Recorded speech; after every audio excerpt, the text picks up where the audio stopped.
সেই রাজ্জাক ভাই থেকে শুরু করে রাজ্জাক ভাই, আলমগীর ভাই, ফারুক ভাই, ববিতা, সোহেল রানা, সালমানকে নিয়ে কাজ করেছি। সেই শাবনূর থেকে শুরু করে আজকের ছেলে মেয়েদের সঙ্গে কাজ করেছি। আপনাদেরকে বলবো, চলচ্চিত্রের সময়টা খুব খারাপ।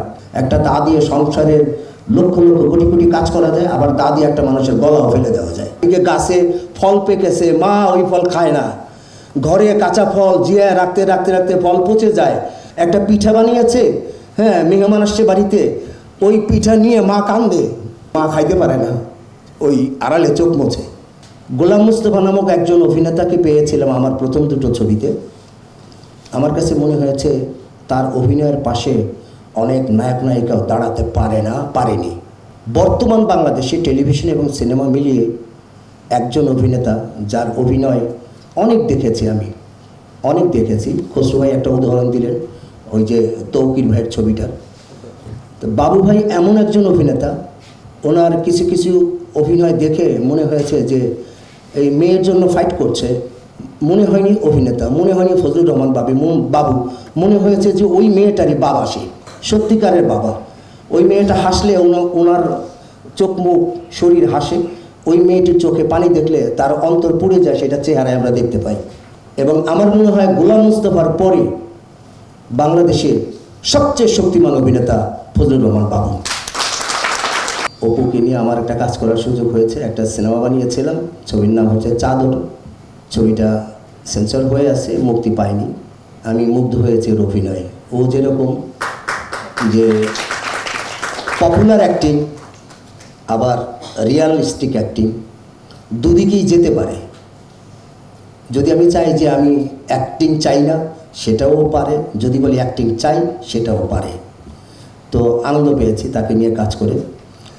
আর খসরু ভাই বলে গেছেন, আমি না বললেই ভালো, যে প্রযোজক এবং পরিচালক তারা এই দুঃসময়ে ছবি বানিয়েছেন, এবং তাও বেহুলার দরদি। এবং সেখানে খসরু ভাই উদাহরণ দিয়েছেন আমাদের জহিরান মানে আমি মনে করি আমার চলচ্চিত্রের সবচেয়ে গর্বিত পিতা। এবং এমন একজন নির্মাতা, আমার তো মনে হয় যে এই বাঙালি জাতি, বাংলাদেশি জাতির চেয়ে জহিরান অনেক বেশি অগ্রসর। কারণ 1971 আমরা স্বাধীনতা লাভ করেছি, তখন আমাদের জাতীয় সঙ্গীত হয়েছে আমার সোনার বাংলা। তারও 2 বছর আগে জহির রায়হান তার সিনেমাতে ব্যবহার করেছেন আমার সোনার বাংলা। তিনি হয়তো বুঝেছিলেন আগেই যে বাংলাদেশ স্বাধীন হলে এটাই হবে বাংলাদেশের জাতীয় সঙ্গীত। সেই জহির রায়হানের বেহুলা, আর সেই বেহুলা লক্ষিন্দর, যাত্রাপালা কিংবা পালা গান, এইসব লোকজ অনুষ্ঠান যারা করে বেড়ান সারা দেশব্যাপী, যুগ যুগ ধরে যারা করে এসেছেন, সেই সব মানুষদের নিয়েই বোধহয় ওনাদের গল্পটা বেহুলা দরদি। তো লোকজ সংস্কৃতি সম্পর্কে এই প্রজন্মের ছেলেমেয়েরা মানে কতটুকু জানে আমি জানি না ঠিক। আমি শুধু একটা উদাহরণ দেবো লোকজ সংস্কৃতির। আমার ছোটোবেলায়, আমি জানি না এই গানটা কে লিখেছেন, আমার মা চাচিদের দেখতেছি যে এই গান গাইতেন, চোখের জল ফেলতেন। আমি যদিও গায়ক না, তবু এক লাইন গান গাই আপনাদের সামনে।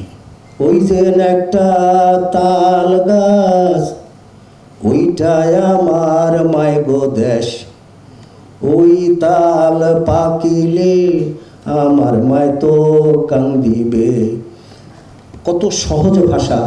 ওই যেন একটা তাল গাছ, ওই দেখা যায় না, ওই যেন একটা তাল গাছ, ওইটা আমার মায়গো দেশ, ওই তাল পাকিলে আমার মায় তো কান্দিবে। এখন আমি এই গান ঘরে বসে গাই, আমার বড় মেয়ে আমার সঙ্গে, সেও কাঁদে আমিও কাঁদি। কারণ হচ্ছে আমাদের সময় মোবাইল ছিল না, গাড়ি ঘোড়া চলতো না, মেয়ের বিয়ে হয়েছে 10 মাইল দূরে, মেয়ে শ্বশুরবাড়িতে ভালো আছে না মন্দ আছে মা জানে না, এদিকে গাছে ফল পেকেছে, মা ওই ফল খায় না। ঘরে কাঁচা ফল জিয়া রাখতে রাখতে রাখতে ফল পচে যায়। কখন যদি আমার মেয়েটা আসে, মেয়েটা রেখে আমি ফল খাবো, মায়ের মুখ দিয়ে ওই ফল যায় না। তো সেই যে লোকজ মানুষের যে হৃদয়ের কষ্ট, তাদের আনন্দ বেদনা, সেই সব উঠে এসেছিল আমাদের লোকজ সংস্কৃতি, যত শিল্প সাহিত্য, যাত্রাপালা, পালা গান, এসবের ভিতর দিয়ে। এই বেহুলাও সেরকমই গল্প। আসলে আমরা ছোটোবেলায় দেখেছি যে কোনো মাই ওই মেয়েকে রেখে, বিয়ে দেওয়া মেয়েকে রেখে কোনো কিছু খেতে পারে না। একটা পিঠা বানিয়েছে, হ্যাঁ, মেহমান আসছে বাড়িতে, ওই পিঠা নিয়ে মা কান্দে যে আমার মেয়েটা বিয়ে দিচ্ছি, মেয়েটা রাইকে আজকে এত কিছু বানাইছি, এটা খাবো, মা খাইতে পারে না, ওই আড়ালে চোখ মোছে পিঠার সামনে নিয়ে। এগুলো হচ্ছে লোকজ সংস্কৃতির অংশ। আপনারা লোকজ সাহিত্য পড়লে পরে এগুলো পাবেন। তো আমি বিশ্বাস করি সেই যে লোকজ সংস্কৃতি আমাদের আনন্দ বেদনায় ভরা, যেগুলোর ভিতরে ডুব দিলে আপনার হৃদয় মুগ্ধ হয়ে যাবে। সত্যি সত্যি লোকজ সাহিত্যের মধ্যে আপনারা যদি ঢোকেন, একটু বিচরণ করেন, আপনারা মুগ্ধ হয়ে যাবে। এই আধুনিক সাহিত্যের চেয়ে লোক সাহিত্যের ভিতরে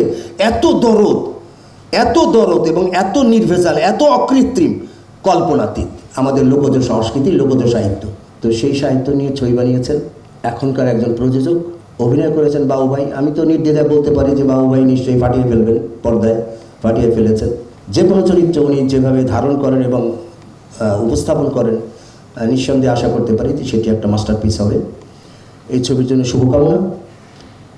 আর সামনে যারা আছেন আপনাদেরকে বলবো, চলচ্চিত্রের সময়টা খুব খারাপ। আপনারা যে কজন উপস্থিত আছেন এই অনুষ্ঠানে, কথাবার্তা শুনেছেন, প্রত্যেকেই ফেসবুকে একটা স্ট্যাটাস দেবেন বেহুলা দরদী নিয়ে। এটা আপনাদের কাছে আমার একটা আবদার, একজন চলচ্চিত্রকারের সেবক হিসেবে, চলচ্চিত্রকর্মী হিসেবে। আর সাংবাদিক ভাইদের উদ্দেশ্যে বলবো যে ভাই, আপনারা কিন্তু আমাদের সহযাত্রী। একেবারে জীবনের শুরু থেকে আজকে পর্যন্ত সাংবাদিকদের সম্পর্কে আমার সম্পর্কটা ওই রকমই সহযাত্রী আমি ভাবি সবসময়। কারণ আমি একটা চলচ্চিত্র নির্মাণ করি, এক বছর পরে জনগণের কাছে যায়, কিন্তু সাংবাদিকের কথাটা এখনই কিন্তু এই আধা ঘন্টা পরেই কিন্তু চলে যাবে জনগণের কাছে।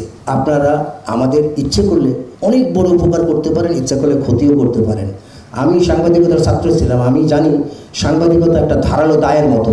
একটা দা দিয়ে সংসারের লক্ষ কোটি কোটি কাজ করা যায়, আবার দা দিয়ে একটা মানুষের গলাও ফেলে দেওয়া যায়। তো সাংবাদিকের কলম কিংবা ক্যামেরা, সেটা ইচ্ছে করলে একটা প্রতিষ্ঠানকে, একটা ব্যক্তিকে, একটা গোষ্ঠীকে, একটা জাতিকে অনেক সামনের দিকে নিয়ে যেতে পারে, আবার ইচ্ছে করলে মেরুদণ্ড ভেঙেও দিতে পারে। দেশে দেশে সবার সাথে দ্য নিউজ।